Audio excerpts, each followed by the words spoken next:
Miss Styles' son sat in the back seat as she drove to the mall. She thought about the events that had transpired beforehand that led her to turn Johnny into Melissa. He had been an unkempt boy, one who showed little care for his appearance. He would wear the same pair of ripped jeans and a metal band t-shirt. His strawberry blonde hair, while long, was always tangled and messy.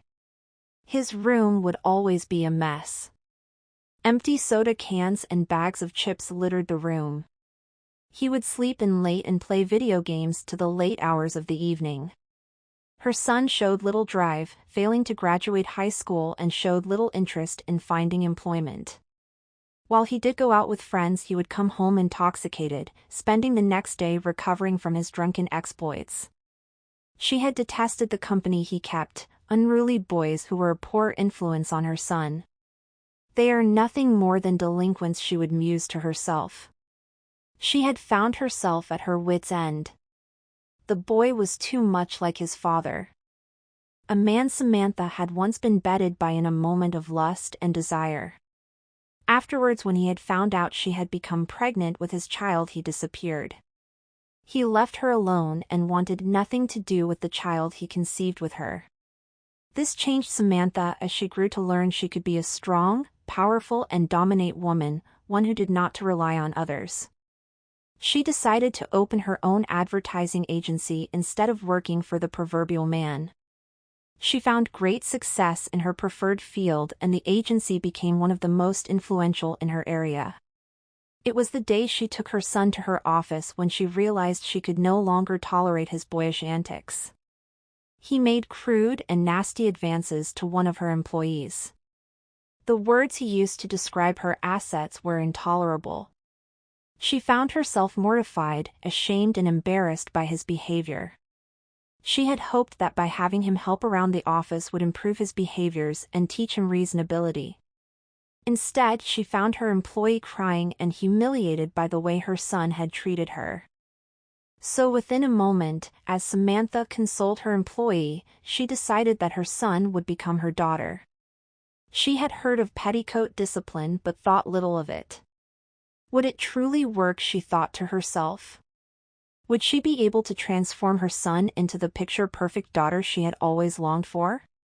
She shook those thoughts of self-doubt aside as she knew she could and would.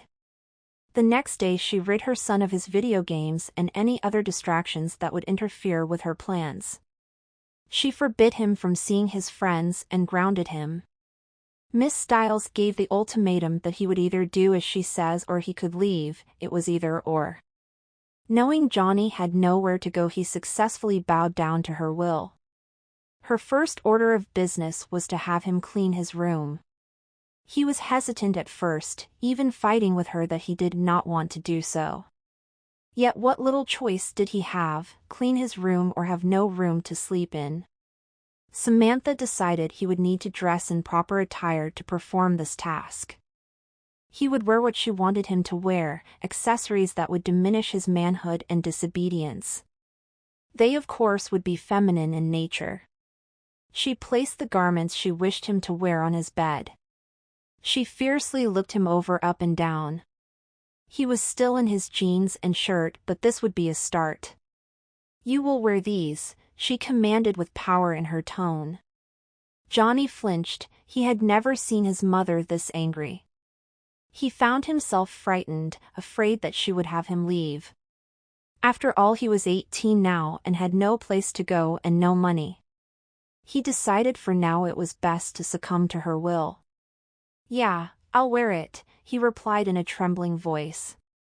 "First, you will now refer me to as mother or mommy," she stated as she circled around her son. "Second, you will ask to wear them and do so in a loving manner." Johnny looked at his mother baffled. He did not want to do what he was told but feared her reaction if he did not do it. "Mommy," he said in a soft whisper. "May I pretty please wear the lovely accessories you picked out for me?" "Of course, sweetie, you may," she said in a loving tone. "I expect you to behave and do what I say, is that understood?"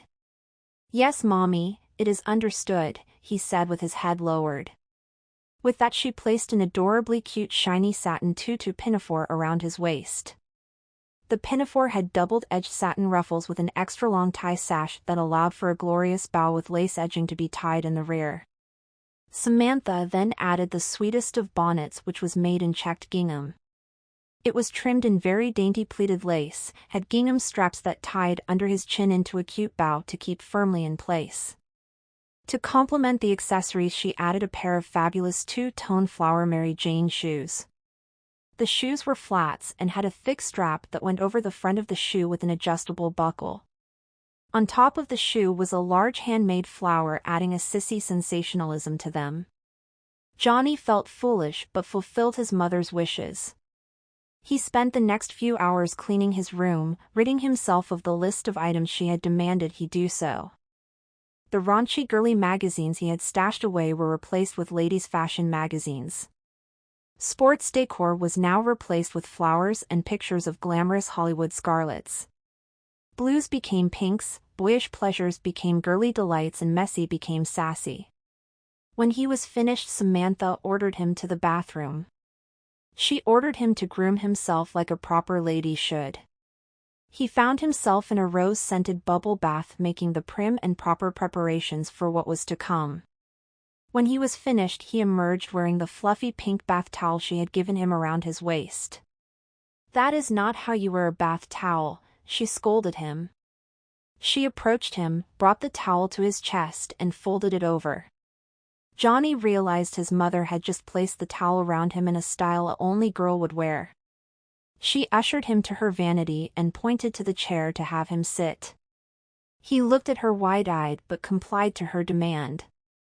"Now cross your legs, dear, from now on I expect you to sit like this. Do you understand?" Johnny meekly nodded. He placed one knee on top of the other and placed his hands in his lap. Miss Stiles then applied makeup to her son. She wanted minimal look, so she applied a one coating of light pink eyeshadow and lipstick. She did add heavy and thick black eyeliner to her son, making his eyes look larger to have a doll-like look. The mascara added volume and length to his already long lashes. Samantha decided on a side ponytail for her son. The ponytail had loose waves and side-swept fringe.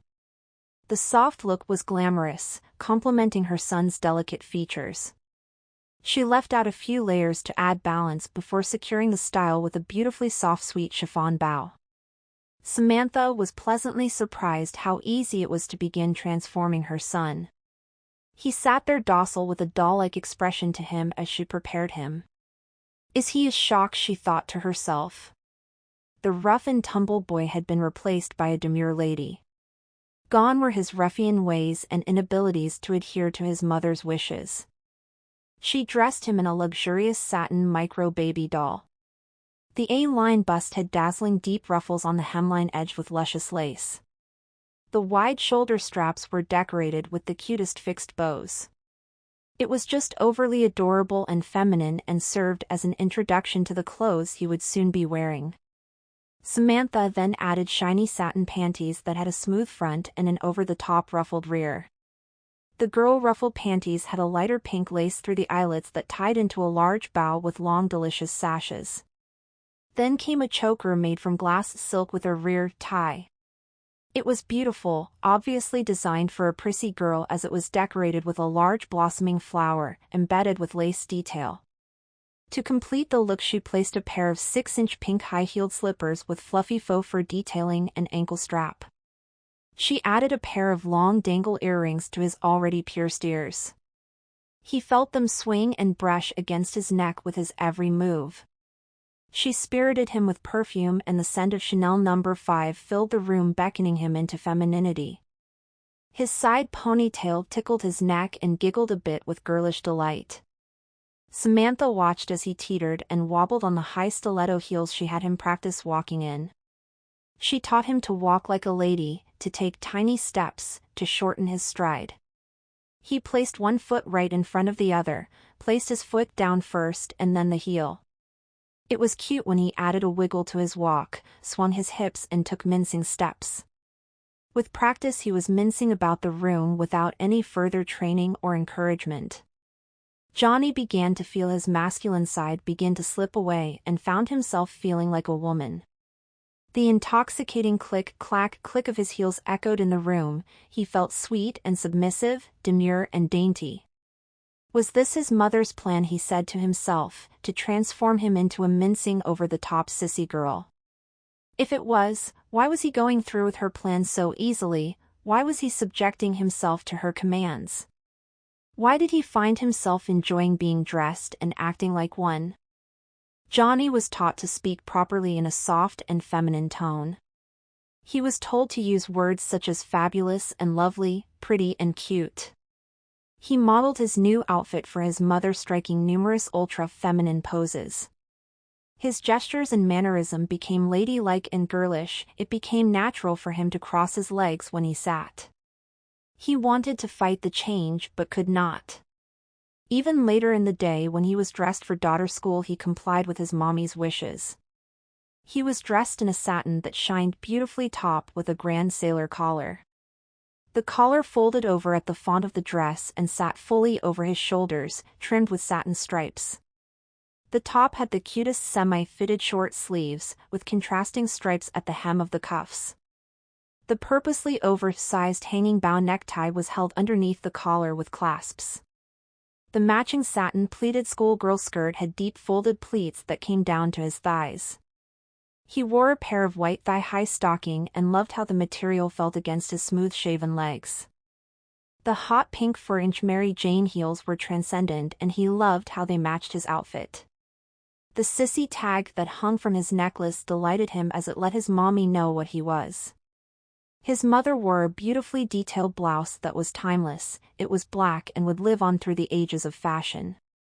It was made in a stunning semi-see-through glass silk, with a satin collar. Satin panels ran down the front of the blouse with wide sleeves that were pleated at the top of the shoulder, giving it a puffball effect. Her vintage styles trousers were classic and timeless and were what Hollywood legends would wear. Her 6-inch stiletto heels added height and dominance to her presence. She wore her hair in a bun and was wearing the most beautiful pearl necklace and earring Johnny had ever seen. He found himself envious of his mother's look. Her nails were perfectly manicured, her makeup sultry and sexy. She looked like a goddess before him. In her hand was a 12-inch ruler which she tapped on the table to gain her son's attention. "I am sorry, Mommy," her son said, batting his eyelashes as he did so. "I was just admiring your outfit and beauty." Mommy Samantha smiled. "Do you like Mommy's outfit? Do you wish to grow up and be like her? Do you want to be a woman like Mommy?" Johnny wanted to scream no, he didn't, but he could not find himself to do so. Yesterday he would have fought her, never dressed in such attire, and would never say what he was about to answer. "Yes, Mommy, I just love your outfit, it is so pretty and glamorous. When can I wear an outfit like yours? Can I borrow it sometime?" he said, beaming with pride and hoping for a yes. "When you are older you can wear such outfits, my dear, but you are still too young to dress this way," Samantha said with a smile. Inside she was beaming. Her son had just asked to dress like her and to borrow her clothes. Her design was working. "Now you did not answer my other questions," she added. "Do you want to be like me and be a woman like I am?" He did not want to say what he was about to say. Yet in the trance he was in, the power she had over him, he could not help himself.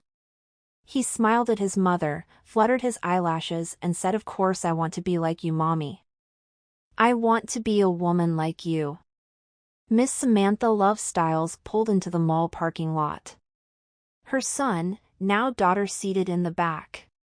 She was placing the finishing touch-up of her makeup while admiring herself in her compact. She was a delight to behold.